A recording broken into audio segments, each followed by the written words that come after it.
Welcome to the Gamers Tavern. This episode is all about self-publishing and putting your games out there without submitting to the man. For those who are wondering about our release schedule, we've got a lot going on right now, and we can't really talk about them just yet, but we're almost ready to make some big announcements for some huge things we've got lined up, and I'm actually going to talk about a couple of those here in a minute when I address the elephant in the room, the Gamers Tavern Game Table Podcast. We haven't posted a new episode of that in a couple of weeks, and unfortunately there's a couple of things going on with that. And the first thing is the original recordings, the high quality recordings, are lost in a sea of about 40 or 50 unlabeled backup files, and I can't get them. And our backups recordings are all either missing or corrupted, and I don't know how that happened, but I've got to dig through all those files so I can find the original recording so I can get back to editing and get those shows up. So until I can do that, the Shadowrun Game Table Podcast is kind of on hiatus. However, we've got two new Gamers Tavern Game Table Podcasts coming at you. The first one is Mutants and Masterminds, run by Cat9 and set in the DC universe. Ross is going to talk a little bit about that on the show. The second one is a little bit different. See, our Game Table episodes tend to focus a little bit more on the plot and the story and the characters, and not so much the rules and letting you learn how to play. This is something completely different, though. We are going to be playing the Dungeons & Dragons starter set for the new edition with the basic Dungeons & Dragons rules. The first episode is going to be all the players creating their characters, and you're going to follow along step by step so you can learn how to play the game too and see all the new things that are going on with this edition of Dungeons & Dragons. And I'm running the game, and we've got a gamut of experience both in role-playing and in this specific edition. We've got players who've followed this game all through the playtest. We've got players who are very experienced players who have never actually seen the new edition, like Ross. We have players who have never played a tabletop role-playing game before, so it's going to be a lot of fun, and I'm really looking forward to both recording it and sharing it with you. So the Shadowrun podcast is going to be back as soon as I can sort this mess out, but until then, we're going to have a lot more good content coming for you. And keep an eye out this weekend or early next week. We're going to have the second part of our episode on feminism up as well. So don't think I forgot about that, posting something completely different. I did not. So go ahead and grab a drink from the bar and take a seat at the table in the corner while I tell you a little bit about our sponsor, Audible. If you're listening to a podcast on tabletop gaming, I think it's safe to say that Audible is right up your alley. It is the largest selection of audiobooks on the internet, including some of our favorites. For example, have you read the new Dresden Files book, Skin Game? Seriously, it's a Harry Dresden heist movie. It's like an episode of Leverage, for crying out loud. And it's available now, read by James Marsters. Yes, Spike and Brainiac reads the Dresden Files, and it's awesome. How much will it cost you? Well, possibly absolutely nothing, because you can get a free download with your 30-day free trial. Just go to audibletrial.com/gamerstavern and it's all yours. That's audibletrial.com/gamerstavern to start your trial of Audible now. Hello and welcome to episode 36 of the Gamers Tavern podcast. I'm your host, Ross Watson. And I'm Daryl Mott Jr. And I'm Jennifer Rehnay. Wow, you're the first guest who's ever just jumped in like that. That's awesome. Sorry. No. I feel so fancy now.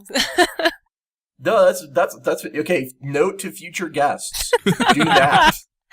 Oh my gosh, I was always that dork who was in the front of the class, raising my hand, it's me, get me. Now, Jennifer is a published author. And what do you do for a living, Jennifer? I do advertisements for local companies, and so anything from billboards to brand identity packages, just stuff like that. So that's my. And don't you also have a site where you basically fix other people's writing? Yes. My friend and I, we started a company called Line by Line Beta Reader, and it's like an editorial proofreading service for mostly first-time authors or indie authors who maybe can't afford traditional publishing services. So we have a network of editors and beta readers of all different skill levels to provide people with feedback. Right, and that's what we're talking about tonight, actually, is independent publishing. Yeah, it's something I'm super passionate about. It was a really weird process for me when I was writing my first book to try to decide which route I was going to take, like if I was going to go traditional or if I was going to go indie. And the more I looked into it, the more it just seemed like the indie world was so new and so exciting that it just seemed like it was absolutely just worth a try. And I'm super glad that I did it. But that's one of the things that kind of alerted me to this need for more people to talk about it, more people to try it, and to not be afraid of it, so that people can network together and get that editorial service or that promotion, like anything you would need as like an indie writer to get your name out there. And that's why we're so glad to have you with us tonight to talk about this subject. But before we get right into that, we do a thing on our show. I don't know if you've heard us before, Jen. But we always ask our guests about their gaming character sheet. Because most of the time the people we interview are gamers or in the gaming industry. And I know from experience, because we were together at a convention called ChupacabraCon, Mm-hmm. that you have been a gamer in the past. Oh, and yeah. you have been around gaming. So why don't you tell us and tell the listeners a little bit about yourself as your gaming character sheet. So... Are you an elf? No, I'm trying to think of it, because there's not a lot of games that, like, get me, because there's not a whole lot of, like, unicorn warrior princess healer games, but... No, that's fantastic. You're a unicorn warrior princess healer. I love it. Right, so that's me. I don't know if anybody here is familiar with or plays League of Legends, but it would be, like, Soraka with, like, a bunch of ethereal swords and also a queen of stuff. But, Jennifer Rehnay, Queen of Stuff. Queen of Stuff. You need to put that on your website. I really should. I won't play a game unless there is some kind of like horse, unicorn, or deer mount. Like I've got to have that. Okay. That's kind of where the Queen of Stuff. I'm like prissy about my games. So no Star Trek.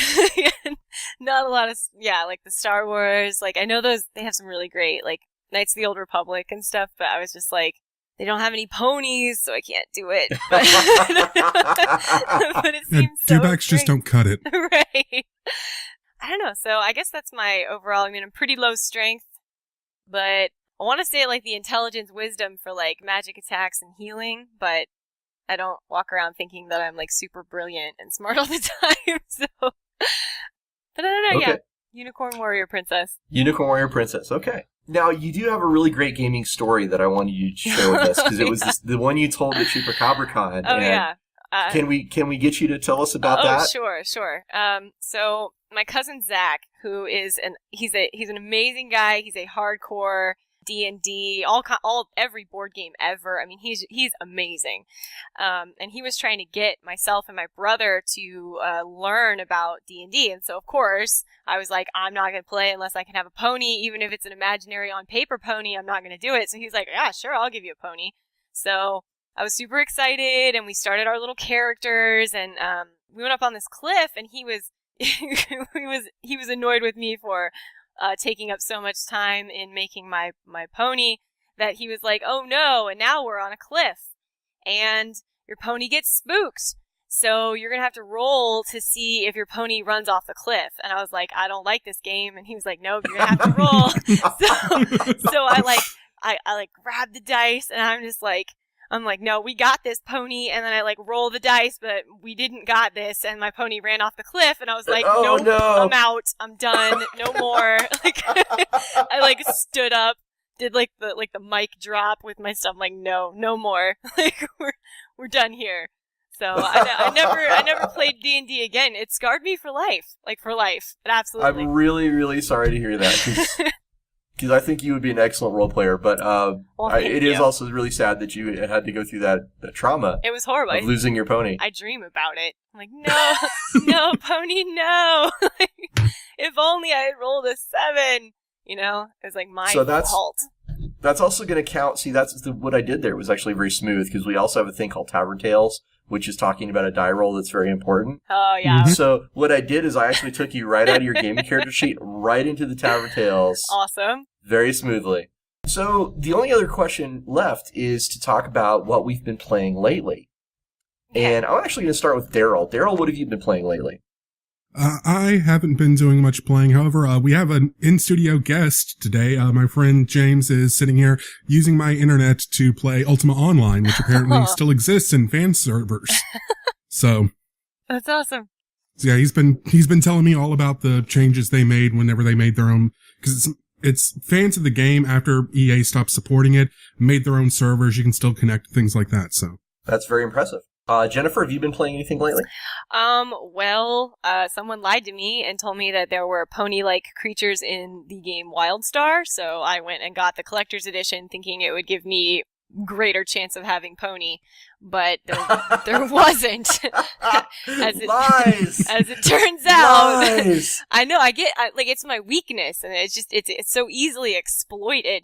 So, I made like a bunch of different, they have like the bunny characters, and you can make like this draconic, cool warrior kind of creature race character. And so I made a bunch of different characters and, got super obsessed with that. And then I was playing that game pretty seriously for a while. And then, I guess, I don't know, then I just got sucked back into League of Legends. So.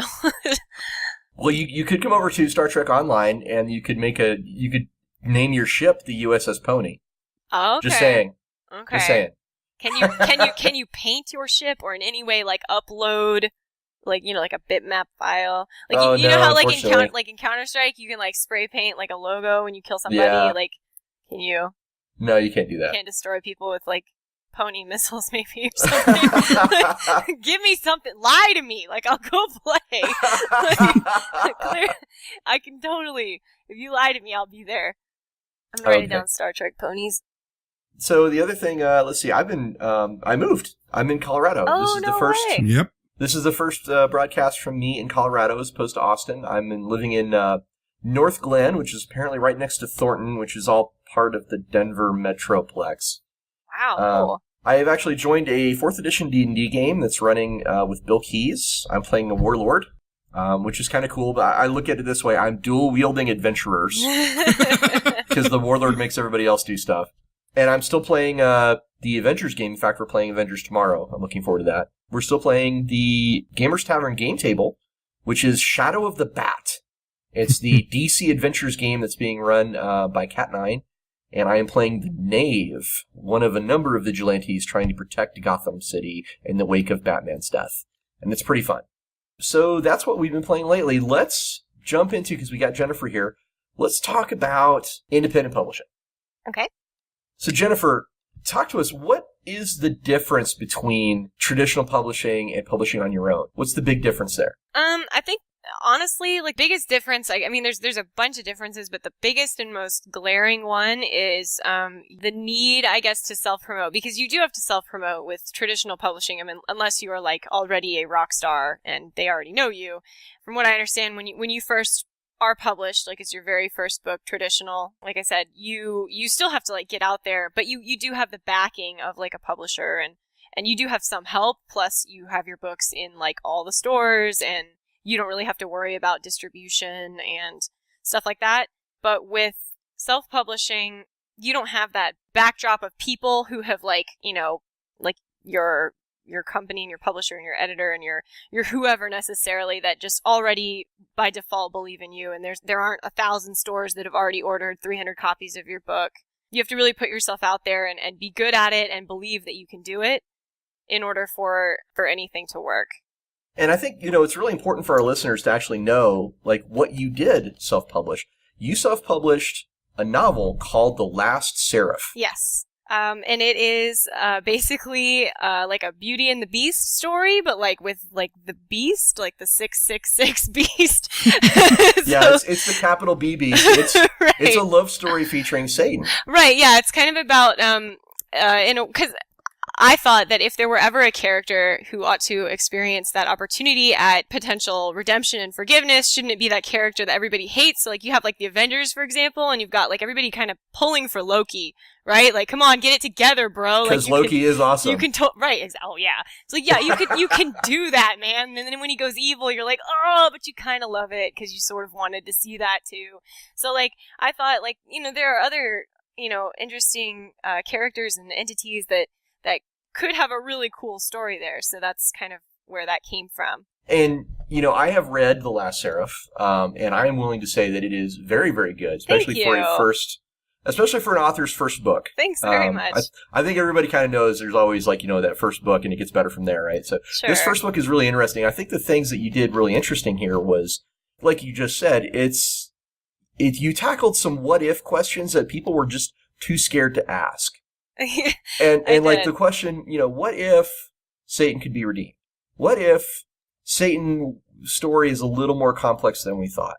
And I really liked that. I liked your descriptions. They were very vivid. They were exciting. They helped set the atmosphere. Well, thank you. I appreciate it. Yeah, it's a good, and people should definitely go check it out because, if nothing else, just the whole subject matter is the idea of like, dude, this is the book where Satan gets a second chance. It's kind of awesome. And you're fearless. I mean, that's the thing I loved about it, is you were just utterly fearless and like, no, I'm going to write a book where Satan is the protagonist. And not everybody's going to be doing that, right? Like, not every author is going to be bold enough. Yeah, I think, well, and one of the things that frustrated me is I read so many books. The reason I wrote this was kind of like to fulfill a need, because I'm ravenous when it comes to books. I just devour them. And I would read these fallen angel books and these like, demon books and stuff where like all this cool stuff could potentially happen, but it feels like they would give them all these characteristics that were really pretty similar to what one might think of like this fallen angel who's pretty bitter about it and sad and all this stuff, right? But they just wouldn't call him Satan or Lucifer or any name that like would in any way register with like that particular character. Mm-hmm. You're actually a really young author too. You're like 26 and you've got... Yeah, I'm 25. 25? Yeah, sorry. No, it's fine. Yeah, so I'm pretty young for trying you got a lot ahead of you there. too. Yeah. Because this is like the first book in a saga, right? Mm-hmm. Yeah, I'm pretty much like, I guess, halfway done with the sequel. So, cool. And yeah, and the sequel is pretty interesting because I decided that, because I wanted to make things more challenging, I guess. I don't know. I was like, so now that I've established that, oh, and by the way, Gabriel is the antagonist of my book, that I would now make Gabriel the protagonist. Oh, that's interesting. And then have Sataniel, which is what I named him in my book, be the antagonist again. Right. But, so it's been a really cool process today to kind of turn everything around, and I think I'm definitely a better writer. I learned a lot from the first book, and I'm just super flattered that you enjoyed it. I did. And, when it comes to, like, self-publishing, though, I mean, we brought you on the show because you've done it with a novel. Mm-hmm. But a lot of things that we talk about with our listeners is more in the world of games and gaming. Mm-hmm. So I guess, just for me to point out, like, what makes an independent game publisher as opposed to a non-independent one is probably, I'm going to throw this out to Daryl and see if he agrees with me, but I think it has to do with the size of the company. Like, I think there's a certain tier, and that tier starts about Green Ronin. So any company that's like Green Ronin or higher is probably like, if you publish a game that's not independent, that's totally professional. But if you go to someone like Third Eye Games or Reality Blurs, some of these smaller companies, or Melior Via, who does Accursed, that's more of an independent. Wouldn't you agree? I might also add in, it also has to depend on the size of the fan base as well, because you've got some companies that are definitely smaller, at least in terms like of size and organization, but are still huge. Evil Hat. Yeah, Evil Hat. Yeah, so is Evil Hat independent or not?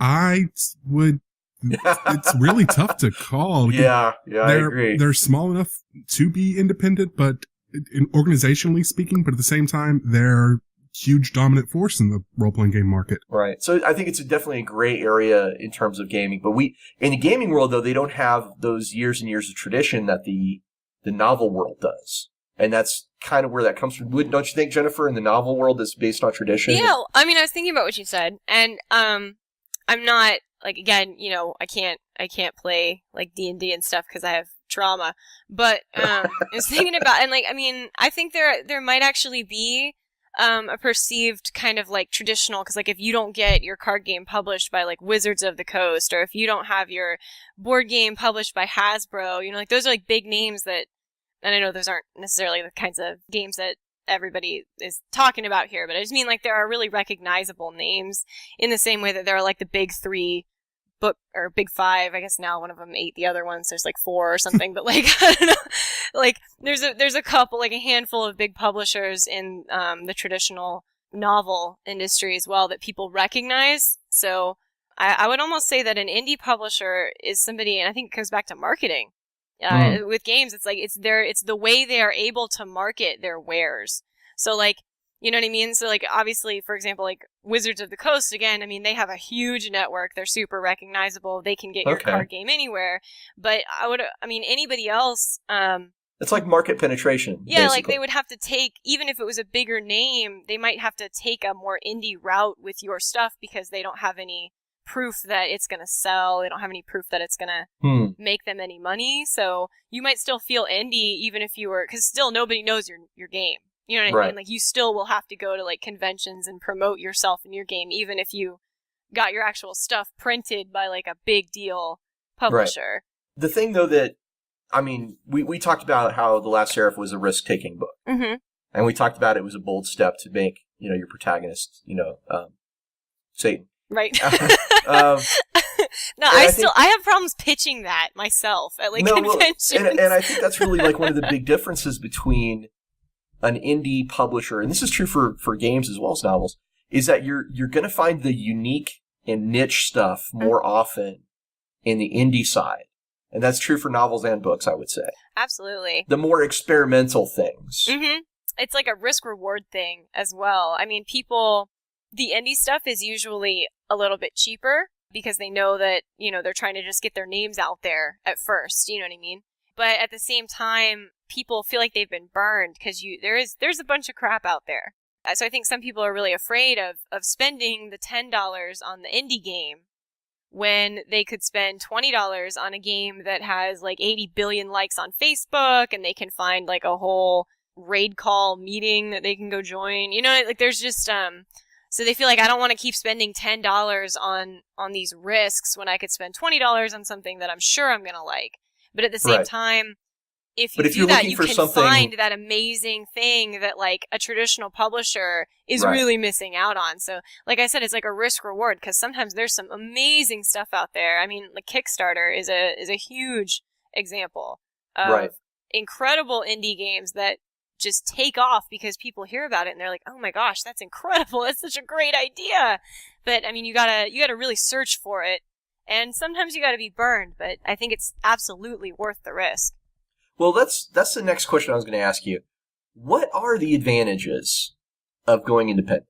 I would say the advantages are you have complete control over what you want to say, and you answer to yourself for your deadlines. You answer to yourself for, like I already said, your content, your cover, your title.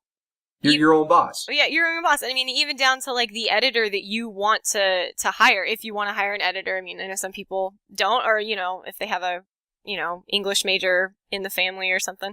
But I mean, like you just have complete creative control over all of it, and that even goes down to the pro side of marketing. I mean, you can market yourself however you want. Like if I want to market my book as like a Beauty and the Beast with the Beast, like that can be my catchy little thing. That is very catchy, by the way. Thanks.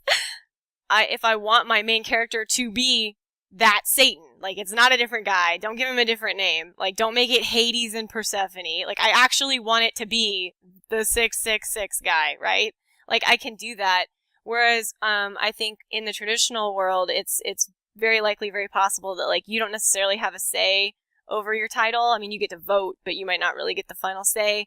You don't get to say how your ads are going to look and what kind of angle they're going to take. Like if they pick out like the romance part of it or like the adventure part of it, like whatever they think is going to sell more, that might not necessarily be what you think would sell the most or how you think you could access that market that you think would really appreciate and love your work. So you don't have to make any compromises when you go indie. Right. Very few compromises. Let's put it this way. You don't have to make any compromises on like the content when you go, because you're responsible for it. Yeah, the only compromises you have to make come down to like your own budget. Like what can you put into advertising and what can you put into cover design and whatever? Because like if you have to hire somebody to do any of that, then you are going to have to be working with another human being, and they have thoughts, and they're probably amazing. Maybe not, but you have to work with people eventually. Segueing from the advantages, although I do want to say some other things about advantages. We're now talking about like the disadvantages of going indie. Yeah.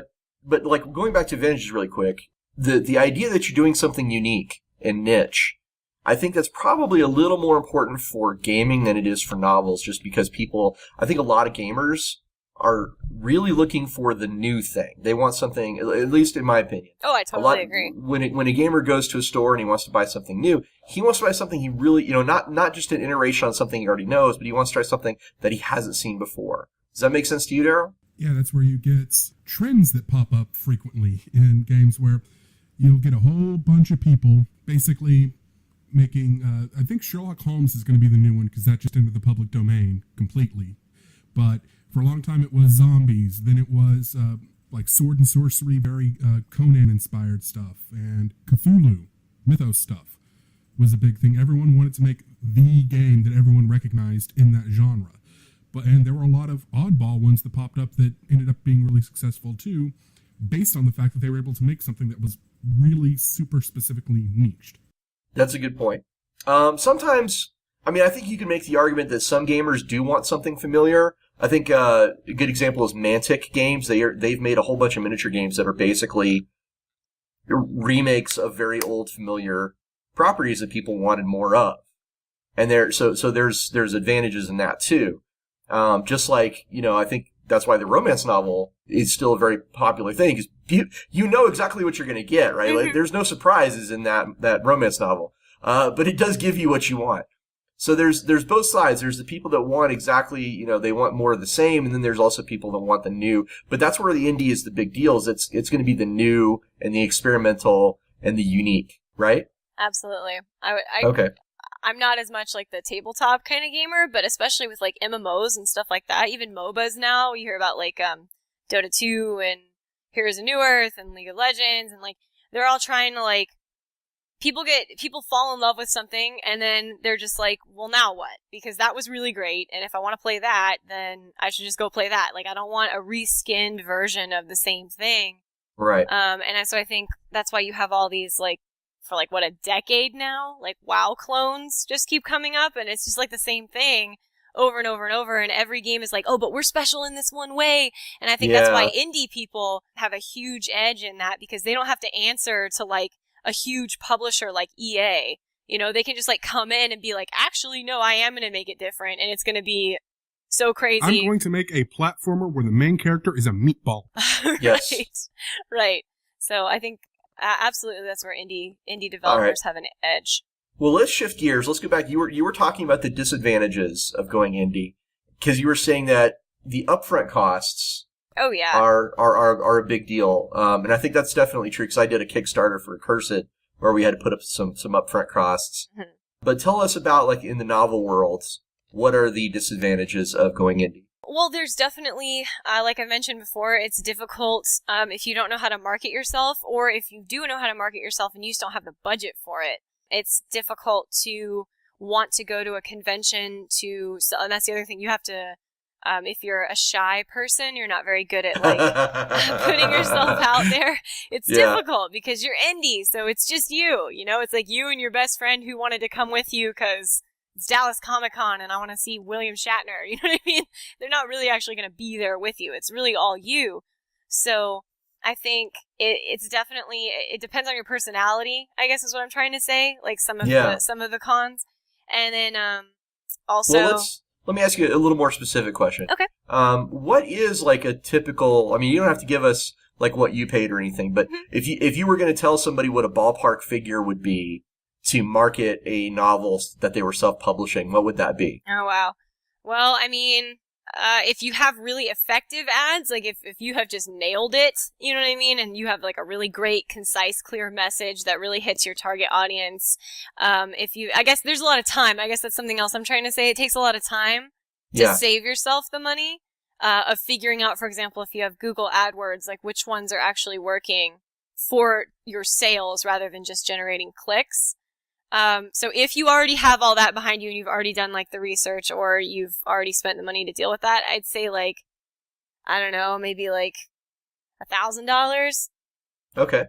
All right. So yeah, just the ballpark's important because I want our listeners to not be like thinking, like mortgaging their house kind of stuff. Oh yeah, no. I mean, just well, and it's what you make of it. I mean, if you're really great at face to face and like, really getting down there, you can just like go to meetup groups. You can sponsor people for just like, you can just offer them like 20% off your book and then you count as sponsoring somebody on like, like meetup.com or whatever it is. And then like your name or your organization is like right there on the side of this meetup group for whatever the duration of your contract is. You know what I mean? So there are definitely cost saving ways of doing it. It just depends on like what you're really good at. But if you just want ads and you don't want to look at people and don't want to like leave your house, then that's probably the most expensive route. I will throw it out there that advertising on podcasts is very cost effective. It is very cost effective. Now, Yeah, Jennifer, definitely. you have yet an edge though because you actually work in marketing, right? I mean, this is something you came to with an advantage. Yeah, well, and that's one of the reasons why when I was looking at should I go traditional or should I go indie, I decided that it would be more fun for me and something that I could really possibly see some success with by going indie. I went to school at the Savannah College of Art and Design and got my degree in advertising. So I would like to think that my ads are pretty effective and that I'm not wasting too much money on them. But yeah, definitely, it really does help to at least, even you don't have to have a degree, but at least research it and just be aware that like you can't give somebody like an elevator speech that lasts 20 minutes. Yeah, it has to last like 30 seconds for a reason, So just to learn how to be concise, and clearly I'm not that great at it because I just like go on and on. Well, the podcast is a good place for you to get a little wordy. I think it's a good time to be very, very clear about what you're talking about. So in this disadvantage area, we talked about upfront costs. We talked about you have to do your own marketing. Really, what you're saying is I think that there's very few things you're going to be able to outsource. Like the majority of it is going to be on your shoulders. And it's a big job. Right. Well, and if you want, like, for example, because I went to art school, I made my cover, and I feel like it's a decent cover. I wish I had chosen a less derpy typeface, but I was super obsessed with, like, swirlies, it's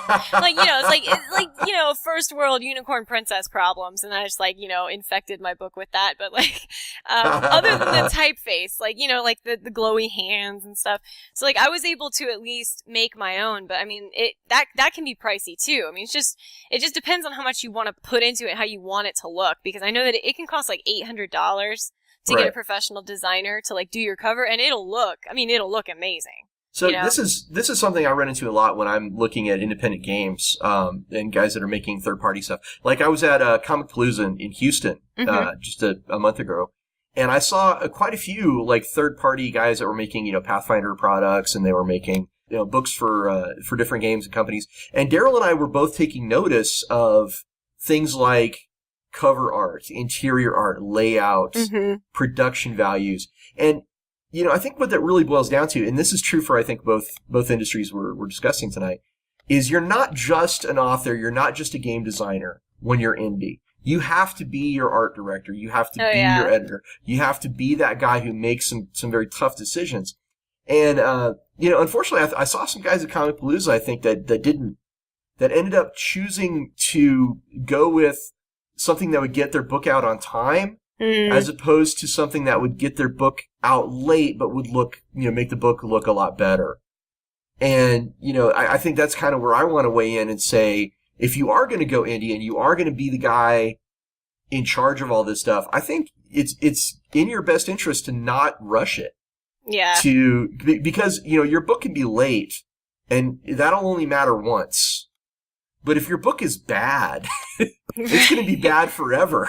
Totally. And even if the content is good, if you don't have an eye-catching cover, people aren't going to want to look at it. They're not going to. You want something that's kind of evocative, that makes you want to pick up and look what's inside. Yeah, you want artwork and production values that are going to elevate the product.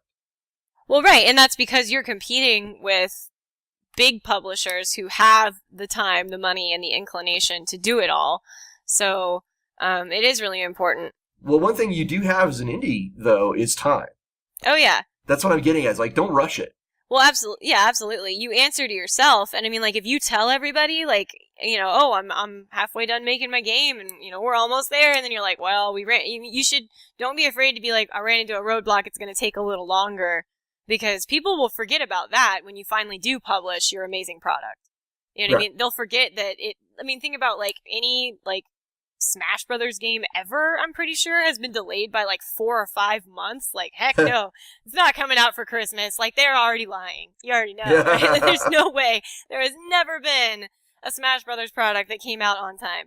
But by the time it comes out, everybody forgets because they have so much fun playing it. And it's the same for, like, everything else. I mean, as long as you have a quality, awesome product, I think people won't, they'll kind of forget. They'll be like, I was a little bit annoying, but hey, I finally got it, and now everybody can come over and play it. Everybody loves playing it. I mean, that's the only thing that really matters in the end. Well, let's actually move a little bit further on and talk about, like, let's say you got your product done. Let's say you get your game done, your novel done, and it's time to print it.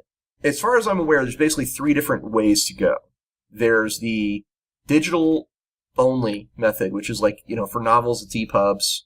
And for tabletop games, it's PDFs. And then there's the print-on-demand option. Mm-hmm. And then there's the traditional printing, which is where you get a print run of, you know, I think it runs anywhere from like 500 to 1,000 as a minimum. But, you know, you're looking at hundreds, if not thousands of books when you do the traditional printing. Right. Is there one more I'm missing, or is that pretty much the big 3? I'm thinking that's probably it. Okay. Now, can you tell us about your decision with Last Seraph, which one you chose and why you chose it? Okay, so I chose, like a digital version for, like, Kindles and, iPads and stuff like that. And then I also chose print on demand because I did not want, actually that's a lie, no, I did want a warehouse full of my books because I told everybody I was going to make a throne. I was going to actually hot glue, I was gonna hot glue myself this fancy throne of books. That's the best reason ever to go with, like, a big print run. I'm going to make a throne of books and recline upon it. Yeah, that's brilliant. Yeah, and come at me, because nobody can, like, make fun of you for having, like, a Come at me, bro. Right. I got a throne of books. Yeah, nobody can make fun of you for your warehouse or your garage full of books if you have fashioned them into a fancy castle and or throne. So you maybe could do that, but I did order a bunch, and I was going to make a fashionable throne. That may be the subtitle of this episode is Throne of Books. Oh my god. That's awesome. Okay, but please, I'm sorry. No. I'm interrupting you. Go ahead. Please tell us about why you chose this. I love talking about my imaginary throne of books. But, Oh, it's imaginary? Oh. Well, right now, yeah, because, see, I ordered like 80, because I was so freaking proud of myself that I was like, I'm going to own them all. You know, but then I had like 80 books, and that was really tough to, like, move around because I was living in an apartment at the time. We had just moved to Austin, so it was a very bad time to try to do that with heavy things. But actually, printing on demand is really great because they can just, when somebody orders it, they just print it, ship it out.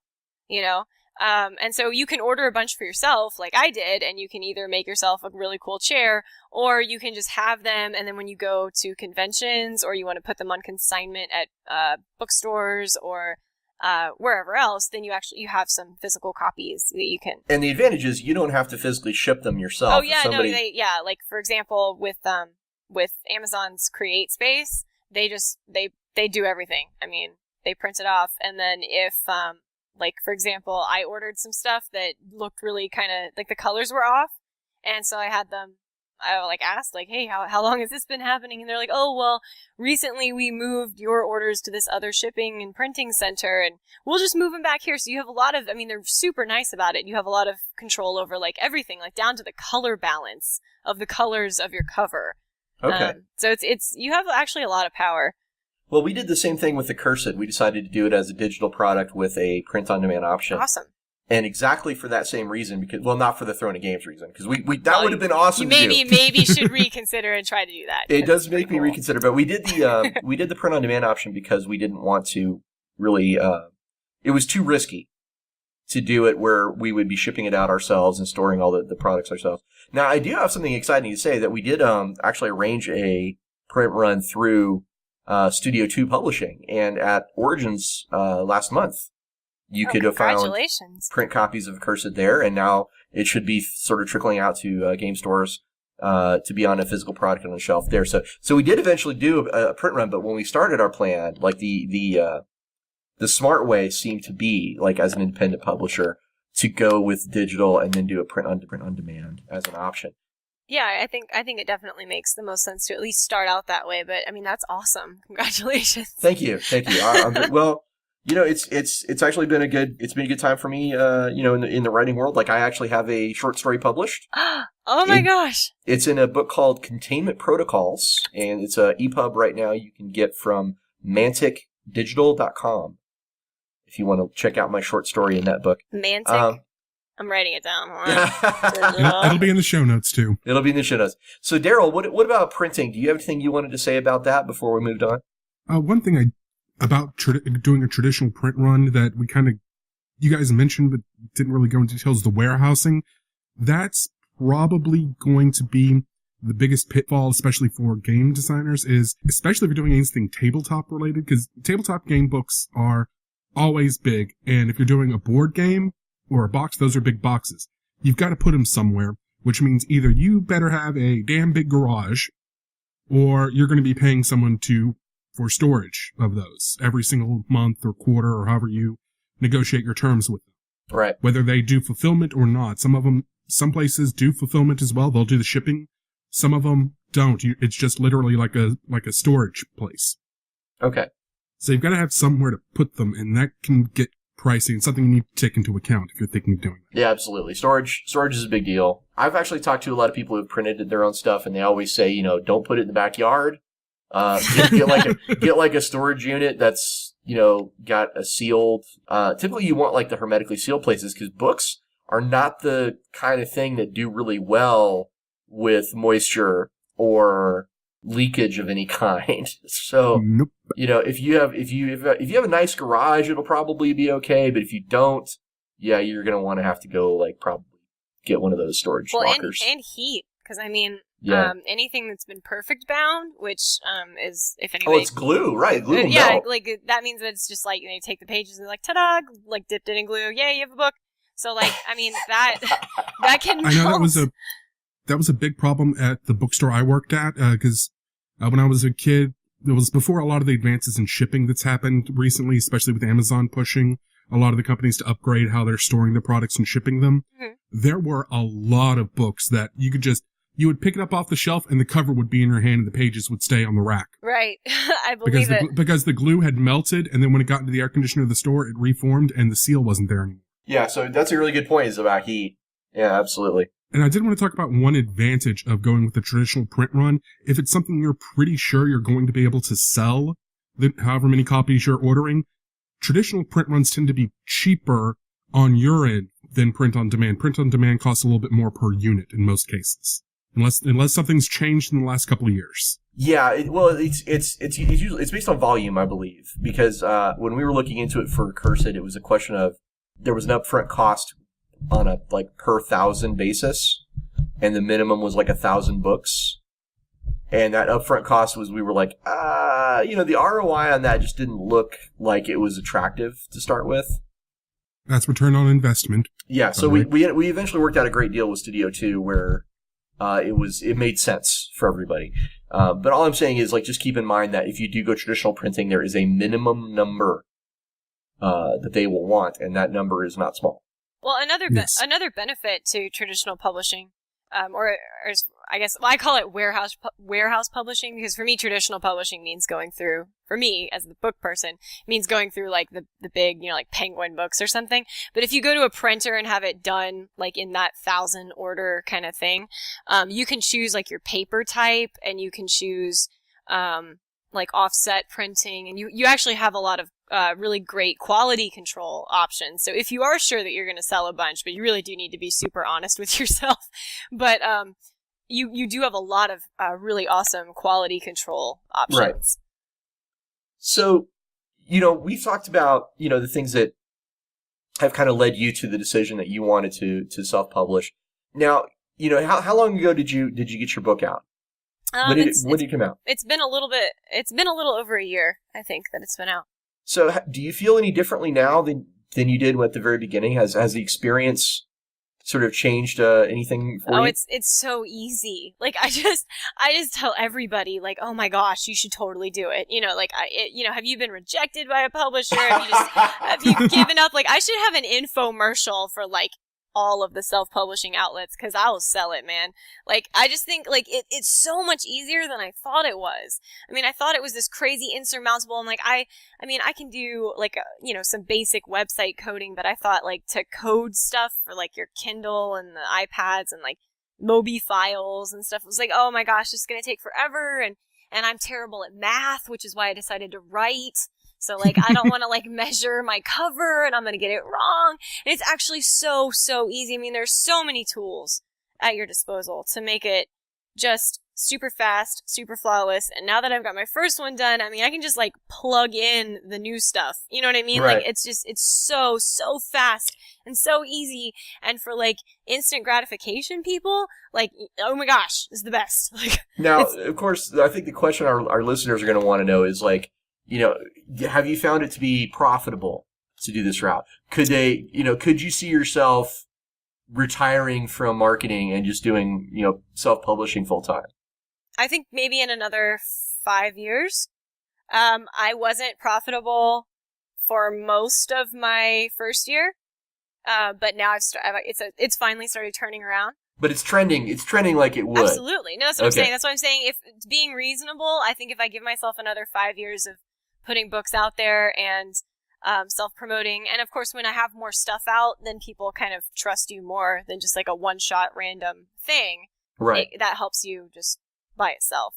So, well, we had an episode on crowdfunding, and I talked about how important that first Kickstarter was to get it right. Oh yeah. And I think it's important also, like if you're independently publishing a game or a novel, you want that first one to be a really good, solid hit. Mm-hmm. Right? And then, because then you can build on it.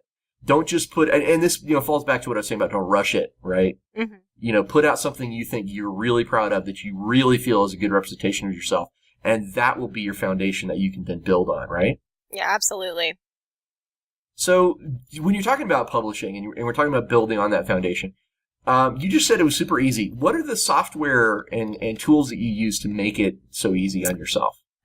Well, I mean, for like ebook creation, there's this thing called Calibre, Calibre, and it will just, I mean, you just throw your stuff in there, and basically it just formats it into any kind of file you would need for whatever e-reading device, you're trying to sell it on, and it's freeware.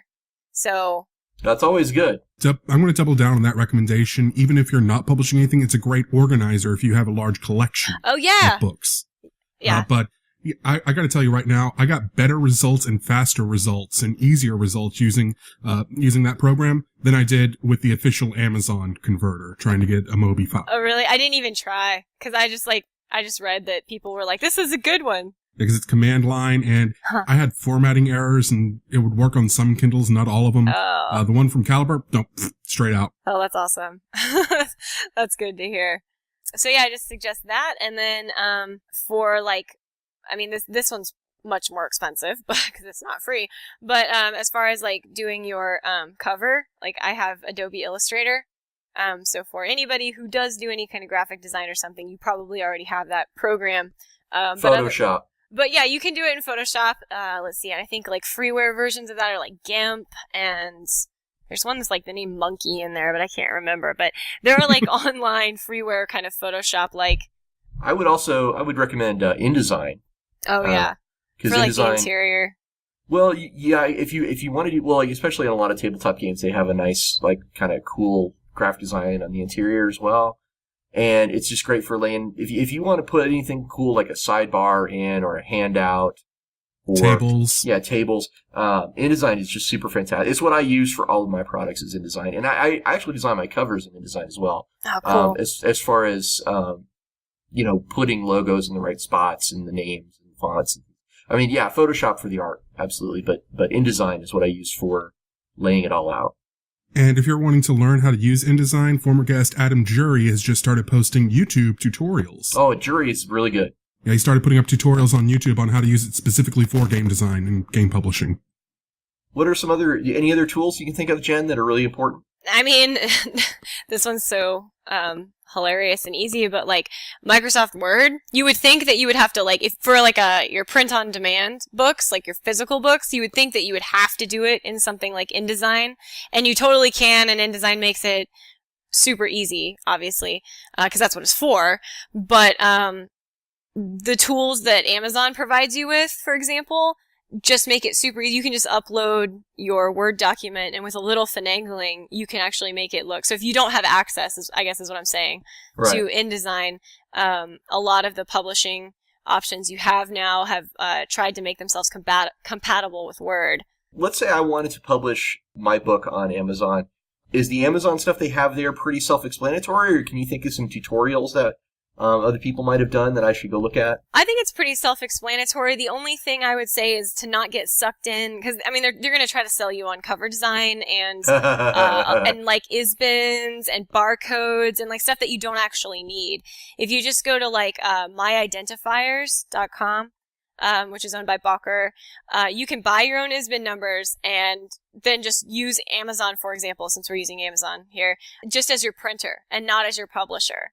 Ooh. And you save a ton of money that way, because okay. See, that's a really good tip. Oh yeah, because Amazon, they try to, because they want to make money too, and so they try to say that oh well, if you do this more expensive package, we'll give you an ISBN number, and or in some cases it's just like a special create space ISBN thing. It's not even really, there is an ISBN, but it's right, not the same. So you're your own publisher then?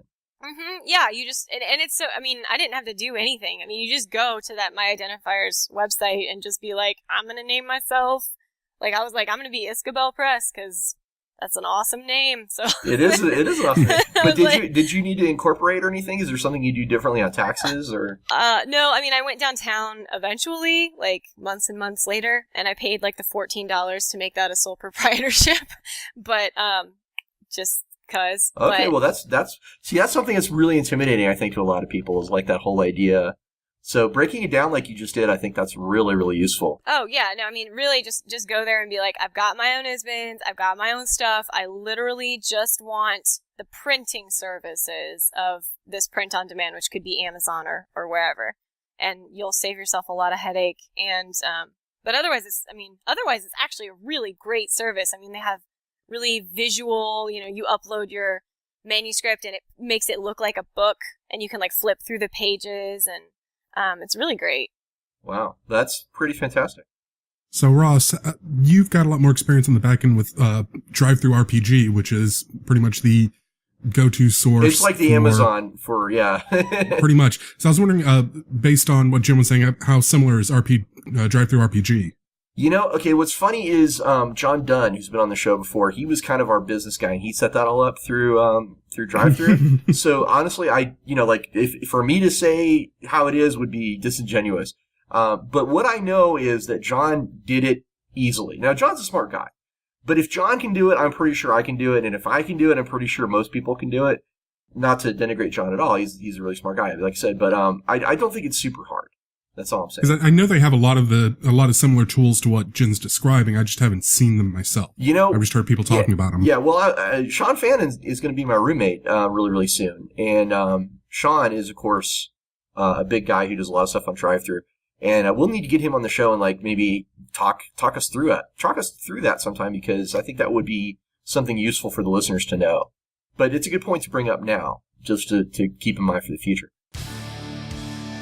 Have you been looking for a dark fantasy RPG setting? Are you interested in seeing a new take on the action horror genre? Then you should check out Accursed. Accursed is a setting for the Savage Worlds RPG created by me, Ross Watson, and my good friends Jason Marker and John Dunn. It is a world where the heroes are monsters who fight for redemption against the witches who have conquered their land. To find out more about Accursed, search for Accursed on drivethrurpg.com. Accursed is now on sale there and in many other fine retailers for gaming PDFs. Thank you very much, and I hope you enjoy Accursed.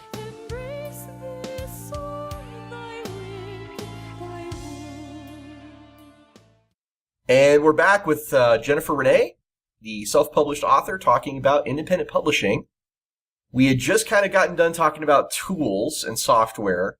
What are some other things you need to do to start publishing stuff yourself? Like I said, basically having your own ISBN numbers are really important, and I would suggest getting, because they offer them in, like, you could just get one, or you can get a block of, like, 10, or you can get a block of, like, 100. I would suggest, if it's your first time, go out and get a block of 10, because you're going to need a different ISBN number for every single version that you publish. And by version, I don't mean, like, edition 1, edition 2. I actually mean, like, if you have one for the Kindle, that has to have a different ISBN number than your softcover copy from your print on demand, and it's going to be different from your iPad version. Oh, okay. That is important. And your Nook version, so you're going to have a different ISBN. So it makes sense, even though you're like, I just have one book. Like, you're actually going to need like 5 ISBNs. Right. Because the ISBN goes to the specific edition and printing and medium. Exactly. Yeah. It's the number that bookstores use to actually look you up if they're trying to order your stuff. Yeah. So that's a piece of advice I would definitely say to follow.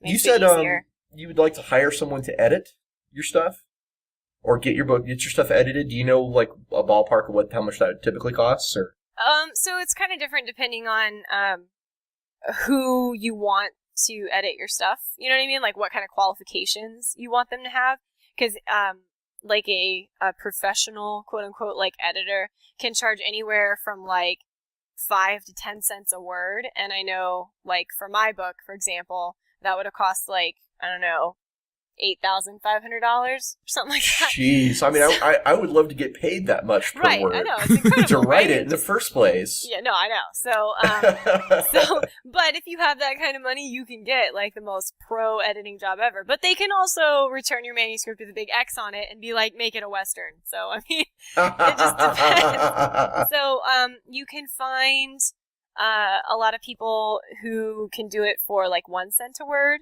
for example, which is still pricey. You can do trades with other authors, where you will review their work with your particular expertise, and then they'll review your work.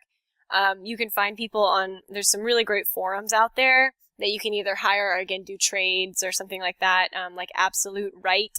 Those forums are good, and also even on, like, Twitter, like, the different hashtags about, like, am writing and am editing. And then there's, like, the beta reading services that, for example, my company offers. Yeah, like Line by Line. Right, where you can just look at all the options, like, okay, well, I want to pay 1 cent a word, or I only have a work in progress, so I'm just going to pay, like, $1 a page, because I just want to know what you think of the first 10 pages. So, like, you can... Right. There's tons and tons of services out there, you just have to look. And just for the record, typically editing for game products tends to be a lot more casual and a lot less pricey. Typically, like I remember awesome. when I was working at Fantasy Flight, we paid an editor, but it was not the kind of rate you would expect for a novel, and that's largely because game writing involves actually a lot of mechanics and a lot of examples and things that are kind of difficult to screw up. Yeah, I mean, I want to say there's like a world that writing a novel is like more involved in the craft typically. Sure. Than a lot of the game writing, but at the same time, I actually honestly think that they're just different disciplines. They actually don't require less effort on either part. I think it's just due to the traditional nature of the business that it's kind of less of a charge. Mm-hmm. Well, I would think that a game editor would really need to look into, is this going to put the player in the game so that they can really experience it, and like it, is this writing does this writing work to actually set the player up to believe this and to experience this to its very best degree? Right.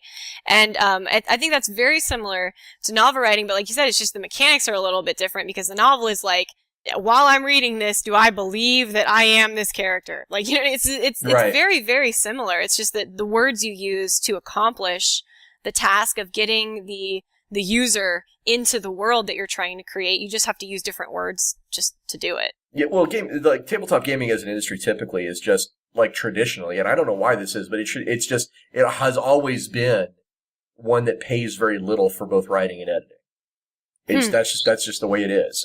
It has always been that way. Go ahead, Daryl. You were going to say something?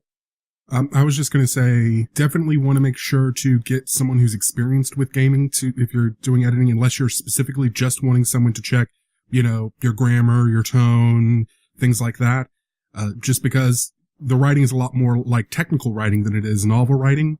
So sometimes that can trip up editors that are more used to prose. And that makes sense. There needs to be a style guide if it's built on any particular IP, like Star Wars or Star Trek. Yes. One other thing is you don't have to worry as much about the mechanics when you're in the editing phase, because hopefully you play tested the crap out of it first to make sure those mechanics work. Yeah, so you just have to make sure that they get transferred right onto the final design. That's like the additional step that the novel writers don't have to do is play testing. Although they probably do something similar with their reading groups and whatnot. Yeah, beta reading Beta reading closer. is kind of like play testing, yeah. So. Yeah, no, I would agree. And beta reading can be painful.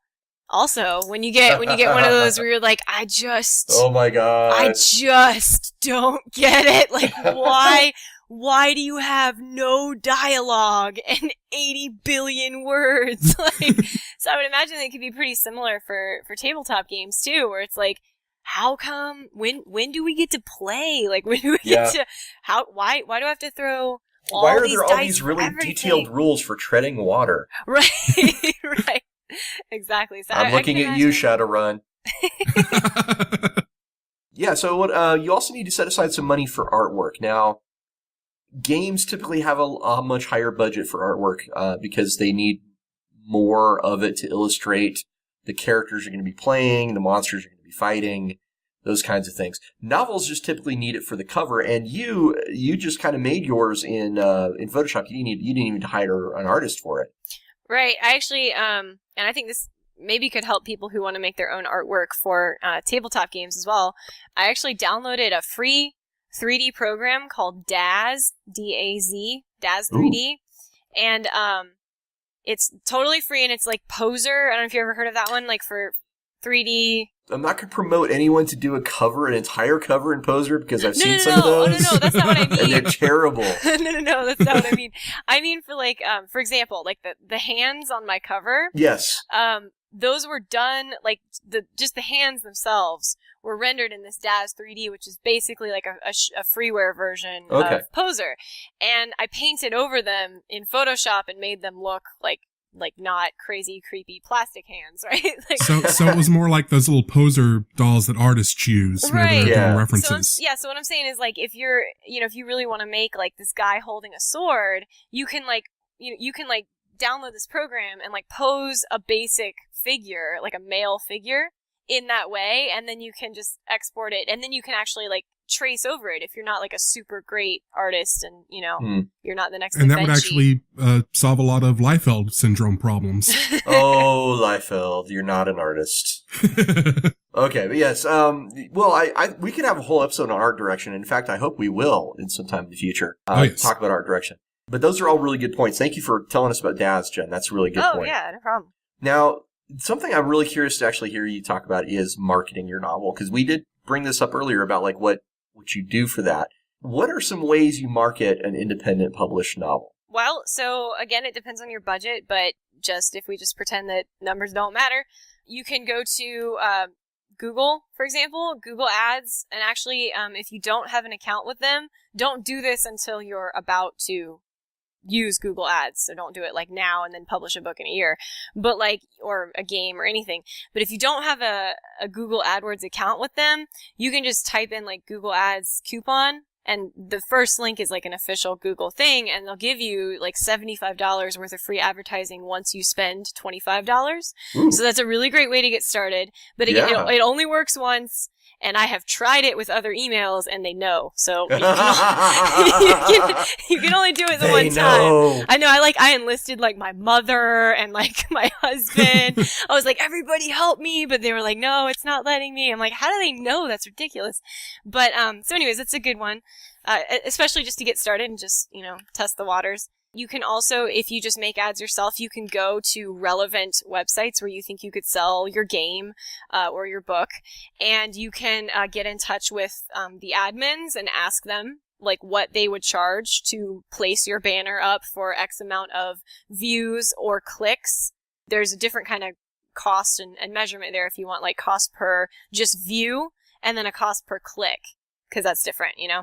So you could do that with like individual website owners. You can also, like I said earlier, I mentioned going to websites that get people together. So for games, I think this would be a really great idea to go to like meetup.com, and you can sponsor groups. So like, you know, D&D groups or something.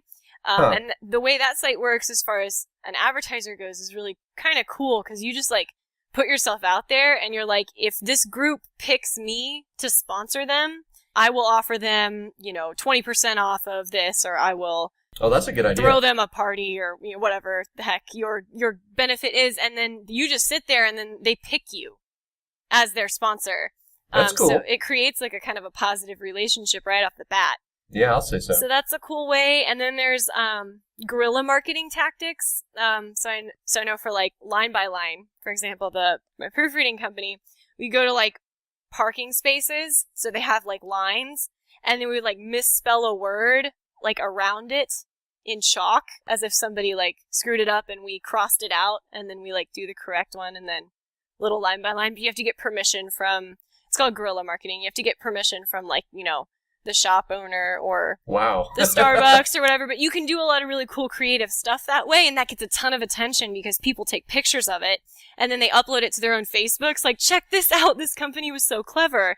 And then that's immediately way more marketing than just your silly little chalk drawing. You know what I mean? It. So if you're super creative, people will pick up on that. Yeah, they'll just be super impressed, and they'll laugh about it. They'll take a picture on their phone and put it on Facebook or Twitter or Instagram, and then hundreds and hundreds of people see it for free. No, that's super cool. There's Facebook ads, of course, that you can do, and that helps. It's kind of similar to Google ads. You can choose like your demographic and stuff, but like Google, it can get really expensive as far as like cost per click and cost per view.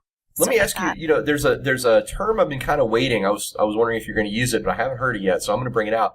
Smashwords. I'm not active on Smashwords, so I actually can't speak to that.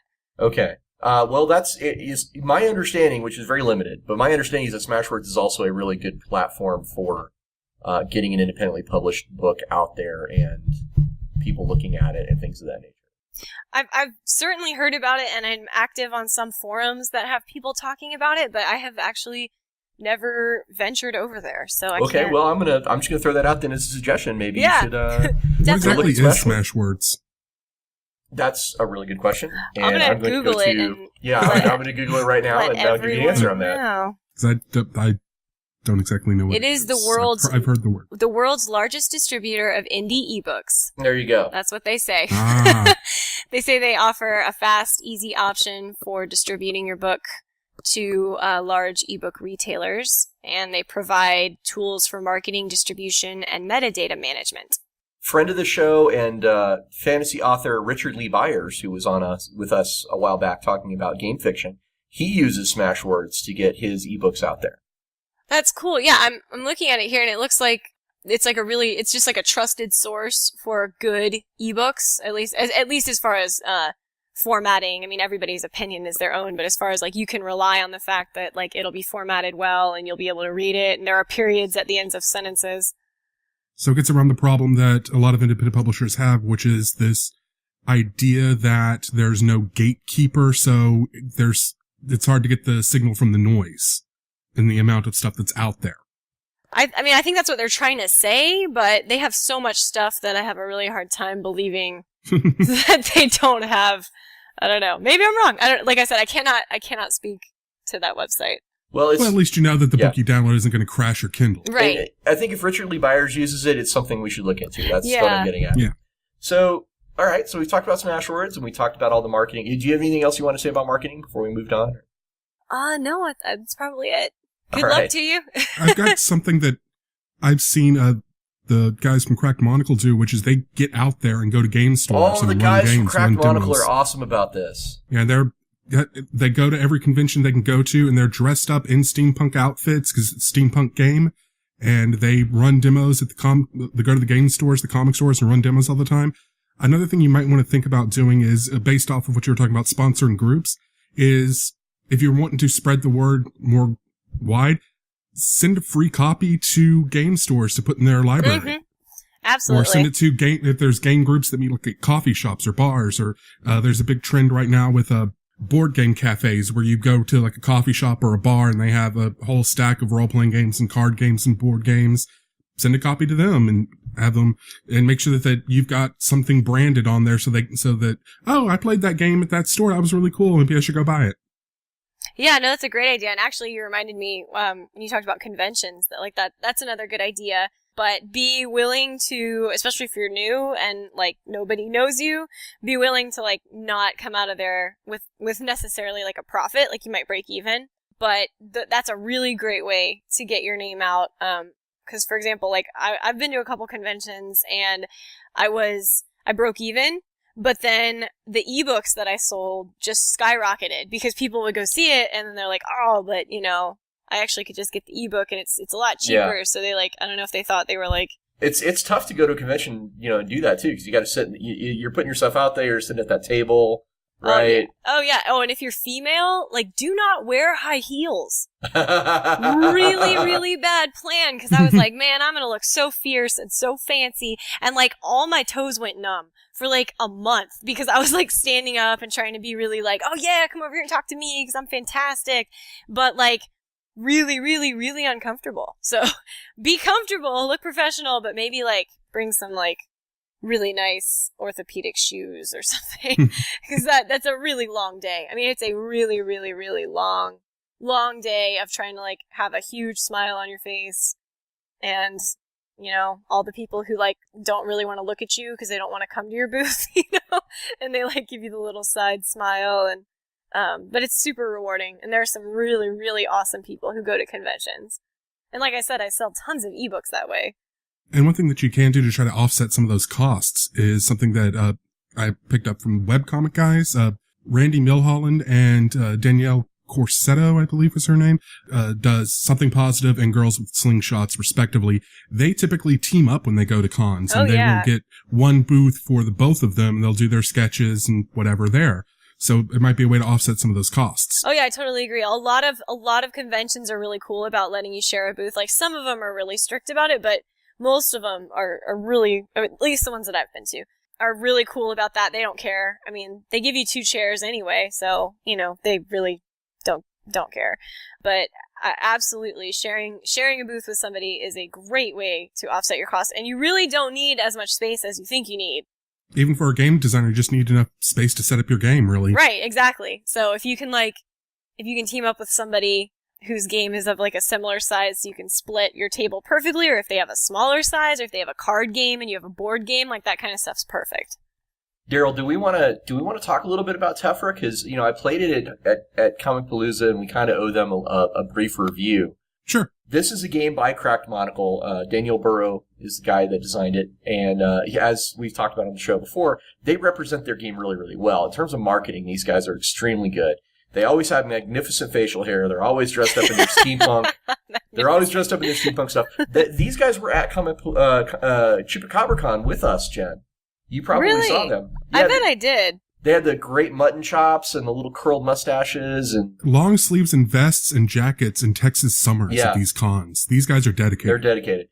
So Tefra is a steampunk role-playing game that takes place in a world where there's also magic and there's also like some weird technology and things like that.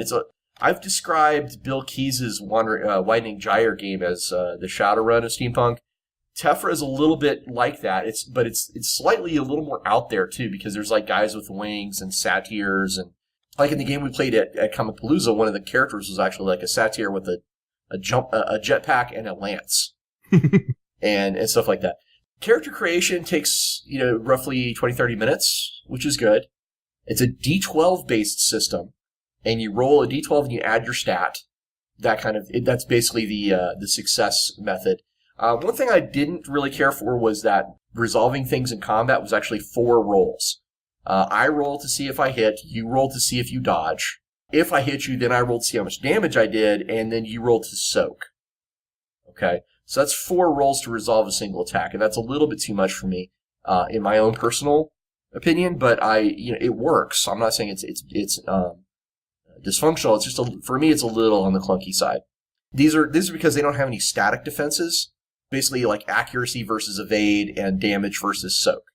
Now, when you do actually do damage in combat, they have a representation, which are your hit points. But once those are gone, you start taking what are called wounds. And wounds have a bunch of different effects on you. One thing I also didn't like was the term they used. The game term for this is called a fatal. You can take a fatal, which could leave you with a broken arm or, maybe one of your eyes got busted out of your skull or something. And it's called a fatal, but a fatal can kill you, but a fatal doesn't automatically kill you, which is weird if you're calling it a fatal. You know what I mean? Yeah, because fatal I don't know, that kind of indicates to me that you're out. You're definitely... It's fatal, but it's not serious. You know what I mean? Right? Yeah, I got you. Yeah, it's a little confusing. Now, one thing that was really cool with this system is action points. They wanted it to be a little bit like XCOM, where you have a certain number of points per turn to spend on doing things like moving and acting. But it's not static. You can actually spend from your next allocation if you want to jump in and do something right now. So it's cool because it kind of keeps you engaged in the action. Like if you don't just do your thing and walk away. You kind of stay involved and see what's happening, because then you can use your action point to like jump in the way of something or interrupt someone else's move by spending it from your next turn. Which is that is kind of cool. I do like that. They also have a lot of the one thing I did like was like all the different classes and races. They have these kind of neat and interesting special abilities. So you don't just have like a satyr with a jump pack and a lance, although you do have that. You also have like crazy abilities that are built in, like whether you can strike someone on a move by, like while you're jumping by them or something. Anyway, I don't want to get into too much into it because that would be a really long discussion. But suffice to say, it does have a lot of neat and interesting special abilities for your character. And the world that you're part of is actually really interesting as well. As I said, it's definitely a little more out there when it comes to the steampunk settings. This is not Victoriana, right? This is not the typical normal world just with steampunk. They have added a pretty interesting setting for it. All that having been said, one of the things I have actually spoken to Daniel about is I think that their artwork kind of lets them down. At the end of the day, the cover is nice for the book, but when you get into the interior artwork and sketches, it just really doesn't bring across that super strong feel of the steampunk action and the steampunk fantasy that I think they were going for. I think if they brought in some artwork that would really elevate their book, I think it would really turn it into something that I would more heartily recommend. So at the end of the day, I would say it's a good game. It's not, I wouldn't say it's a great game, but it's a good game. And it's definitely, if you're interested in steampunk and you want to try a different way of doing some steampunk adventure, do this. If you're only going to play one steampunk game, I would say go Widening Gyre. If you're going to do more than one, do this one. I would actually say this one's better than Victoriana, in my opinion. Is there any chance that this one has like steampunk ponies? I bet they would. Are. If you wanted one, I bet they could have one. It's the type of game where it might fly. All right. Are you kidding me? A steampunk Pegasus pony? Like, really? Yes. So yeah, if they're listening, if they can hook me up, I'll buy it. Yeah, absolutely. Definitely check out Tefra. It's an interesting game. It's done by some guys who are really creative, and it has a lot of potential. I'd kind of like to see a second edition of it, and see where it goes from there. And I want to definitely see what they do with expansions and things like that. So I do believe it's a good game, and I want people to know about it. So there you go. That's Tefra. And so now you've learned another marketing trick. Get a game designer and podcaster to play your game. Yes. And make sure that he has fun. Yeah, well, game designers make the worst players, just like doctors make the worst patients. But yeah, it doesn't hurt to do the little extra marketing. Now let's get back to what we were talking about with independent publishing. Let's talk about raising funds. So we talked about marketing. Like, what if you want to monetize your product? Jennifer, you could tell us probably, some good ways to do this outside. I mean, like you mentioned Kickstarter before. Mm-hmm.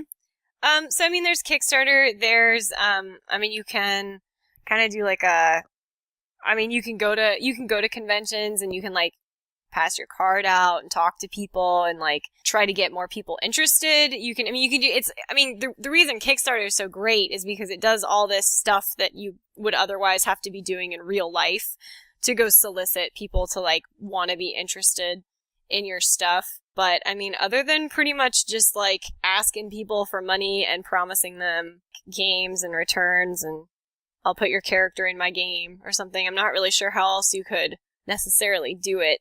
Well, you remember our friend Aaron Dorov from Chupacabra. He actually did a book on, I think it was on Kickstarter, it was Blade Singer, right? Right, yeah. He and Martha Wells, completely. Right? Yeah. He and Martha Wells went on Kickstarter, and they had a lot of success, at least with their Kickstarter. So $6,000. They were looking for $5,000. Mm-hmm. And they had 185 backers. So, that's one way, right? And they're still selling that. I mean, that book didn't just go to the backers. It's actually, now it's on sale, in other places. You can get it, I think, right? And some of the things they were offering were like a print of the cover arts and art of the original characters, and they would critique your screenplay treatment or outline, things like that. Yeah, I think with stuff like that, the rewards are really important for people because something like, I'll make for like a board game, like your character, your favorite character that you can make up right now, he'll be like the shopkeeper in our, place or something. You know what I mean? Like, you never know. And that could be like your $500 thing, but there might be some guy out there who makes a ton of money or just really, really values having his awesome character become immortalized in like games and stuff and books, and you'll get that thing. So you have to be willing to, like, if you're going to do a Kickstarter or something, like, give up something pretty cool to get that awesome return. Yeah, we did that with the Cursed, actually. We did, we had a level where you could create your own witch and your own witch line of monsters. Oh, awesome. And Accursed. So we started out with 6 witches and 6 Accursed. We had the mummies, the Dampier, the golems, the mongrels, the Vargur, and the revenants, right?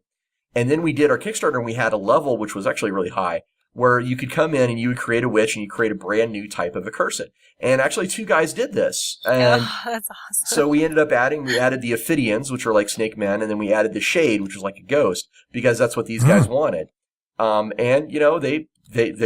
their check cleared, so we were more than happy to discuss it with them. Right. But no, for real, it was actually, that was like one of the advantages of the Kickstarter. I think those guys ended up really, really happy because they did have such a big impact on the world. They felt like they had, made a big addition to it that was very personal to them. Right. So that would be something, you're right, that would be great for not only a game, but also like novels and things like that.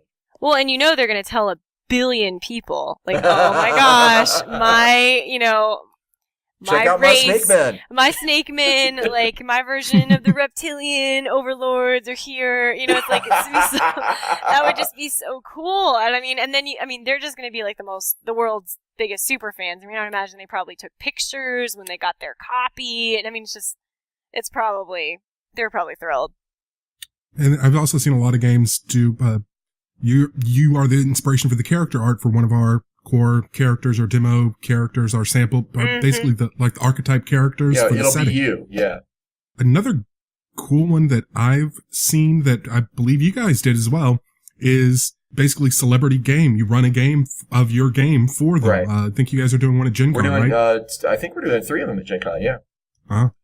And isn't our friend of the show, Ari Marmel, doing Patreon right now to support...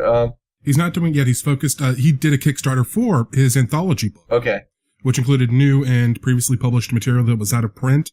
But after he finishes that, he's looking at the next project. And one of the things he was talking about on Facebook was doing a Patreon for a new novel in one of his 2 series, doing it a chapter at a time on a website that's password protected. So if you're a Patreon backer, every time he releases a new chapter, Patreon is basically a Kickstarter that doesn't end. So every time new material is put up, then you get charged then. So if he puts up a chapter every month, you back for, say, $1 or 50 cents. All that money then goes to him, and then he posts the chapter, you get the chapter. And so it's cool. Kind of like a sequential storytelling in that sense. Yeah, that's like, I don't know if anybody here is like a comic book fan, but like Berserk, the comic, like that comes out kind of like that, very episodic. Berserk. Oh, that's cool. Yeah, it's probably like an obscure. I don't know. They should make a game out of it, but Is that the one with Guts? yeah, Guts and Griffith and Oh yeah, Casca and all that. You know, so side note, we're gonna have to talk to Jennifer Rehnay about her awesome love of pop culture because she first of all she loves Berserk, which is fantastic. But like one of your biggest pet peeves is probably one of mine too, right? Which is whenever they take something from our childhood and then totally screw it up. Yeah, like The Ninja Turtles. yeah, like the Ninja Turtles, like all right. So if I ever get a moment to talk with Michael Bay, Oh my God. we're gonna have one of the most historic conversations where he just like slaps me with all his money and then I just leave crying. But in my head, we have a serious talk about how dare you do any of that stuff. And like, I don't know, pretty much all the I just have such a huge problem with people not being true to like I understand, making it relevant for like kids today or a new transferring media, a whole new generation. change stuff. Yeah, I totally get it, but I do think you should try to be faithful to the thing that inspired and captured the hearts of so many. I mean, because that's why these IPs became so famous and popular to begin with, was because they were so great and they had such a great idea behind them. And when you try to I don't know, I feel like a lot of modern remakes and stuff today actually make everything just a lot more the same. Everything is way more the same, and it's not as inventive, and it's not got that unique spark that made it so crazy to start with. Like Ninja Turtles, for example. Yeah. They were really weird looking, and it was all screwed up, and they lived in the weird sewer, and it was, but like when you start trying to humanize them and make them, I don't even know, like what It's are they, wrong. like It's just taller, wrong. and Yeah. like they can speak with more eloquence, and it's like you're making them into generic superheroes, and that's not what made them so cool. Yeah, I agree with that, by the way. My editor at Anical News wrote a very scathing review of Transformers 4, which he refused to call by that name. He just called it Fuck You, the movie. Wow. I need a link to this because I want to read that. I'll get you one in a minute. But the one thing that he points out, I haven't seen the movie yet, so I can't say personally, but I've seen a lot of people complain about this. They have Grimlock in the film. The Dinobots finally show up. It's on the poster. Optimus Prime riding Grimlock. I was gonna say that's like that. Did they not even just have that in the movie at all? They were like, it was the Dinobots were in it for like 10 minutes and they don't speak. How do you put Grimlock on a movie and not have him say, "Me Grimlock, kick butt"? Me Grimlock, no like you. Exactly. I think what you're supposed to do is flip tables. Yeah, I agree. That's what I've been reading. Is that you just go crazy, and I don't know. That's horrible. All right. So, do we want to do anything else before we jump into our final thoughts on self-publishing? You guys have given me so much time to just like babble away, so I don't think I have anything else I can possibly add. Well, the only thing I guess I would, ask you about is deadlines, right? Mm-hmm. Because you are your own boss, and it has, would you say it's taken you longer to do your own books than it would maybe under a traditional publishing style? Yeah, I think so. I mean, and also because nobody's giving me an advance from a publisher or anything. Not that always happens for everybody, but it's, I mean, I do have my day job. You know what I mean? Like, I do have other obligations, and unfortunately I can't make it my full-time gig. It is also difficult to just sit there and be like, or I could go on the internet, like it's just, so, deadlines are really important. I found that having a really small writers group, and I'm talking like only 2 other people, like no bigger than that, because otherwise it's too difficult and you have conflicting schedules, and then certain people don't read the material, and then you always have new people showing up and they don't have any idea what your story's about. Like, so I really mean a very small writing group that is going to meet every other Saturday or Sunday or whatever, right? And that way, like, you can kind of create deadlines for yourself because you know that these 2 other people are going to have something, even if it's like 3 lines of poetry. For me, it helps being like, oh no, I gotta, I don't want to be the only person who doesn't have something to contribute. So in that way, I kind of trick myself into giving myself deadlines. Oh, I'm going to have to try that now that I'm in Colorado. I'm going to, I should get in a writing group with Daryl Hardy and see if we can get a third person. Yeah, that would be great. And the reason I suggest 3 as well is so that if there is like just a schedule conflict with at least the one person, you still have one other person who's probably going to show up, which keeps you to your deadline. Because at the end of the day, it's all about you, really, right? Right. So that helps a lot. And then also as far as editing and reviewing their work, you don't end up having like 10 manuscripts of people who really just showed up so that you would read their stuff, not really so that they could give you any useful feedback. Now, I don't know how that would work with game design. I mean, I know it works great with novels. Well, with game design, I would think you would just need to, like, however many people you foresee could play a game and be successful. So, like, on the smaller side, because you don't have too many cooks in the kitchen. You know what I mean? Yeah. So, on the smaller side of, foreseeably, could I get, like, 4 or 5 people to play this game and would it still be fun? And then make that your group. Okay. That's what I would think. That way you don't have too much input, but of course for game design you would have the adequate number of people to tell you if like it's flowing well and I felt like I got to have my turn in a reasonable amount of time. That's a really good advice. You could probably do something like schedule a campaign where, okay, I absolutely have to get the treading water rules done because they're going to be swimming in this next adventure. Right. But no, see, that's the wrong. They need swimming rules, not treading water rules if they're going to be swimming. Treading water means you're just stationary in the freaking water. You don't need rules for that. Or how about we need our mounted combat rules because they're about to get a bunch of ponies. Okay, there you go. Yeah! There Guys, you go. let's make a game with ponies. Just FYI, Daryl Hardy, who's a friend of the show and who now lives in my area, he is the designer of the My Little Pony collectible card game. So. Well, now we became best friends. Okay. Daryl, what are your final thoughts on self-publishing? I think it's a great way for you to take control of your own IP, your own property, when you're done, you don't owe a publisher. You have the rights to everything. You own everything. And whether you've succeeded or you've failed, you have nowhere to point the finger at yourself. That can be very scary, but it's also that much more rewarding when you do finish it, when you do complete something, because it's yours. You created it. And you don't have the big time lag. Like if you're trying to submit a game or a novel or anything else to a major publisher, you've got to send it off to them, or if it's a novel, send it to the agent and wait for them to review it and send you your rejection letter so you can send it to the next one. And it can take you a year or two of just sitting there twiddling your thumbs. If you're doing it yourself, you can spend all that time on the product, on the game, and make it that much better. Absolutely. Yeah.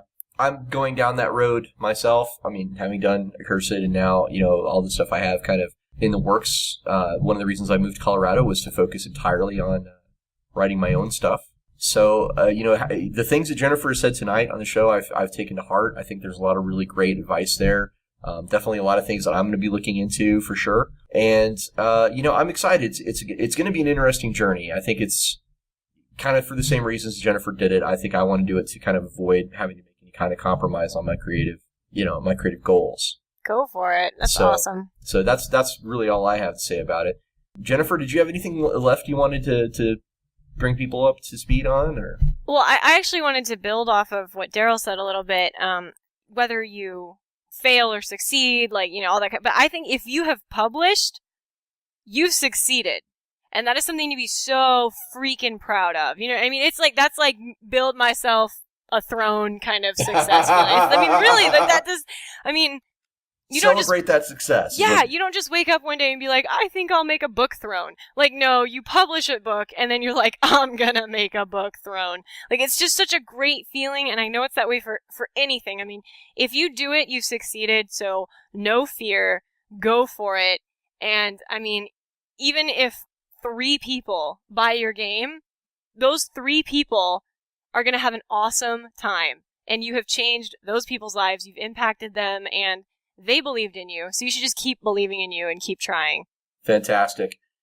Jennifer, on behalf of Daryl and myself, we want to say thank you so much for coming on the show with us today and telling us all about your novel and how to do self-publishing. Thank you so much for having me. I had a blast. You guys are awesome. Now, if we want to find out more about you and The Last Seraph, where would we go on the interwebs? Well, you can just Google like The Last Seraph, or go to Amazon and look for The Last Seraph. My website is Jennifer Rehnay, REHNAY.com. And I also have like a Facebook page, Jennifer Rehnay, and that's about it. And a Twitter, Jennifer Rehnay. Very Jennifer Rehnay-y. It's a lot You're of branding well. It's a lot of that. a lot of that. Now, I understand you have some very unique skills. You can draw a circle really well. Yeah, because I went to art school, and let me tell you, I can draw a circle better than just about anybody on the planet, except for those people. Except for those people who like train for like circle drawing competitions. And yeah, if you didn't know about that, that's a real thing. But no, like I can draw a heck of a circle. And then if you ask me to shade it, I mean, I will make it look 3D. So a 3D circle. Yeah, That's badass. I'll give it the most incredible like lighting you've ever seen in your life with a pen, even. Ooh. And No erasing. Come at me. There's also something I've read about riding a bike with your eyes closed. Yeah. When I was little, I wanted to prove to my parents that I was like the most awesome because I like have a thing about doing that. So I was like yelling at them from up the street, like, check me out, I can totally do this. And so they just stopped and watched because they're adults and they knew that I actually can't do that. But they were definitely willing to like let me try. So I closed my eyes and rode straight into the mailbox and pretty well destroyed it. And then later in life as a teenager, I did the same thing with my car, except my eyes were open and I was just that terrible at driving. So I resent mailboxes. I feel that pain. Nice. Yeah, it's not fair. Okay, so ponies, circles, mailboxes. Got it. Jennifer Rehnay, ladies and gentlemen. On that note, with mailboxes. Thank you so much for having me. Yeah, guys. we want to definitely bring you back sometime in the future. I would love to come back. You've been a great guest. And Daryl, anything last to say before we break it up for the night? Go make your own games. I agree with that. Yeah. And until next time, may all your hits be crits. So that's about it for this week. We've got a lot of feedback on our sexism episode last week. And yeah, a couple of MRAs decided to shit all over a Reddit post and it got deleted. But apparently they took look at the list of links I put in the show notes and decided the entire episode was horrible and our podcast is stupid. And they started insulting both us and our guests. Yeah, that happens. But we did get a lot of nice feedback as well, especially on Facebook.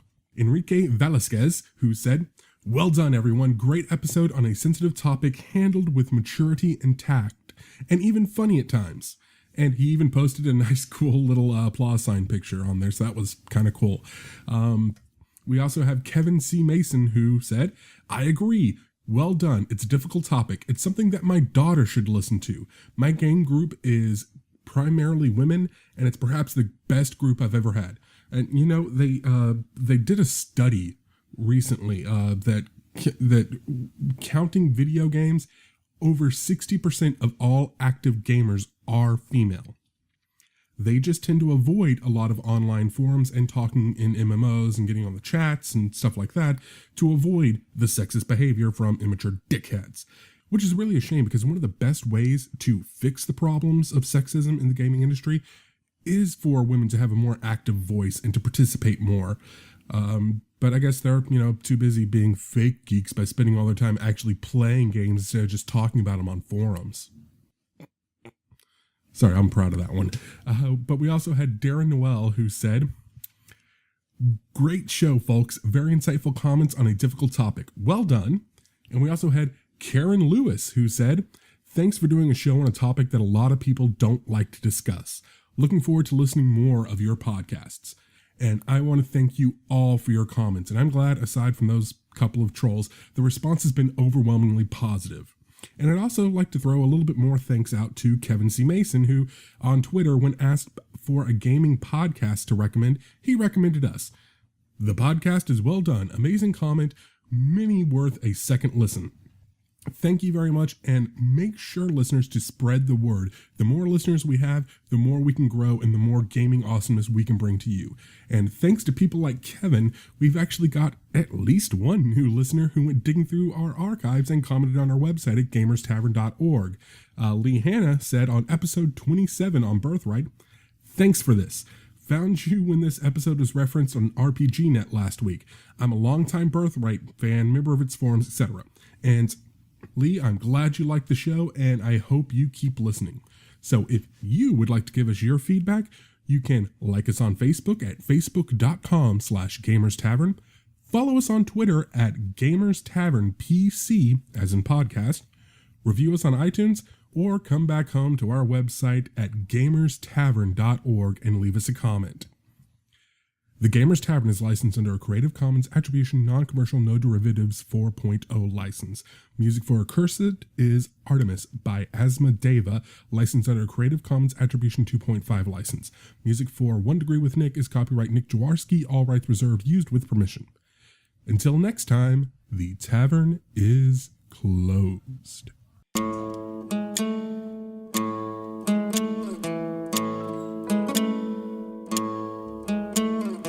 Hi, this is Nick Jaworski, and you may not realize it or probably don't care, but I edit some of the shows here on the Gamers Tavern Podcast Network. If you like podcasts but love audio editing, then I have great news for you. I have my own show titled 1 Degree of Separation, and you can listen to it right now and subscribe at onedegreewithnick.com.